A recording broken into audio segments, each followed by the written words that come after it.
Peter was one of the 12 original disciples that Jesus chose.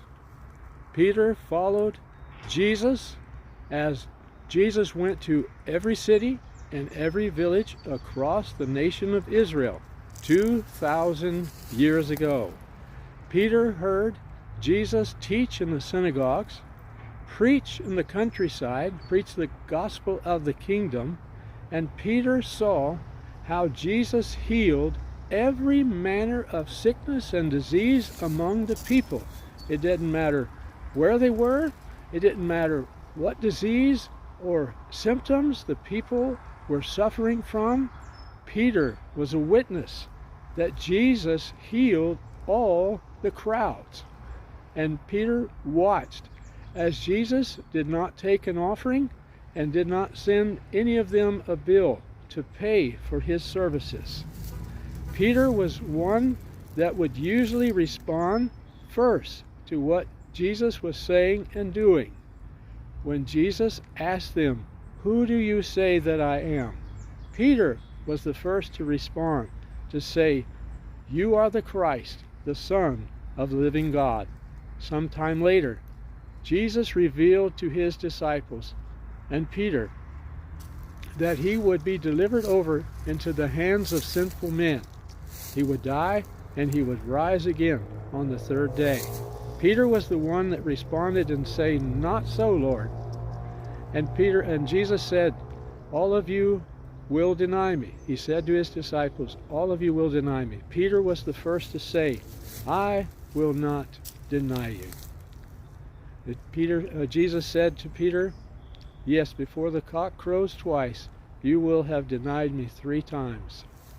Well, that's exactly what happened when Jesus was there at the illegal trial, when they falsely accused him of doing and saying what he didn't say and do, when they illegally tried him and sentenced him. Peter was amongst them. And when Peter denied that he knew Jesus in the presence of the sinful people that seemed to recognize Peter from a conversation or from a time that they were with Jesus. But Peter 3 times, as Jesus had predicted, denied that he knew Jesus.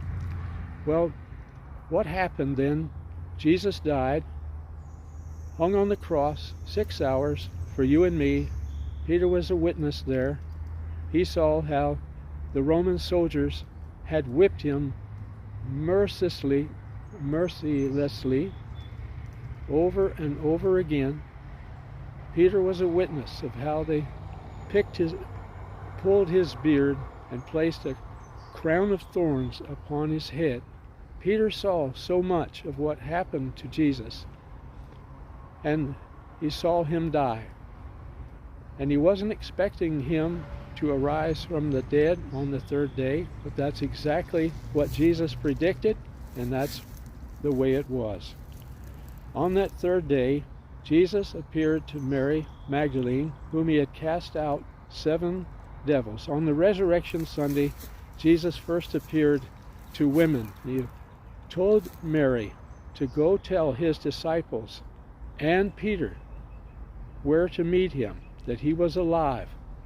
And so Peter saw the risen Christ, the one he had denied. You know that Judas betrayed Jesus. Judas did not find the grace and the peace to help him to overcome the decision that he made to forgive himself. Peter found grace to forgive himself.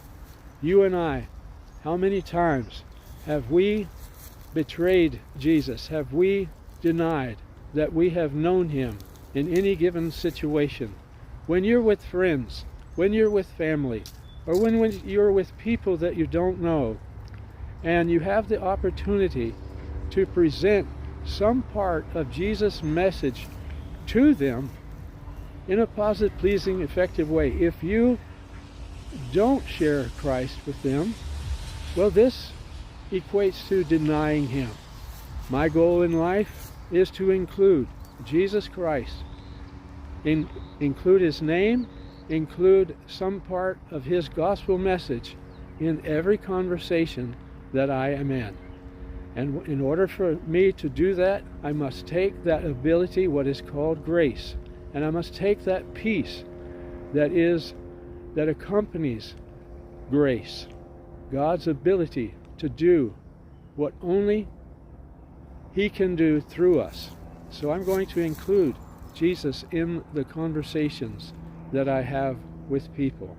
Now is the accepted time, and now is the day for you and I to arise and to take the opportunities that Peter was given to share Christ, to not deny him, to stand up and believe and be an example for others to follow.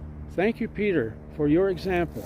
Even though you denied Jesus 3 times during Jesus' trial, after Jesus arose from the dead, you took the grace, you took the ability Jesus gave you to forgive yourself and to move on in life. And you became a great witness. And millions of people today have come to know Christ because of your epistles, through your example of taking the strength that Jesus gave you after he arose from the dead in order to accomplish his calling on your life.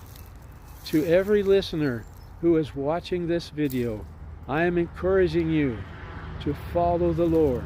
I am encouraging you to dedicate your life once again to share his love with people in the power and peace that only he can give. Expect that he will do for you beyond what you have seen him accomplish. God bless you today. May this be the day of your greatest harvest as you seek first his kingdom and as you make him known to other people.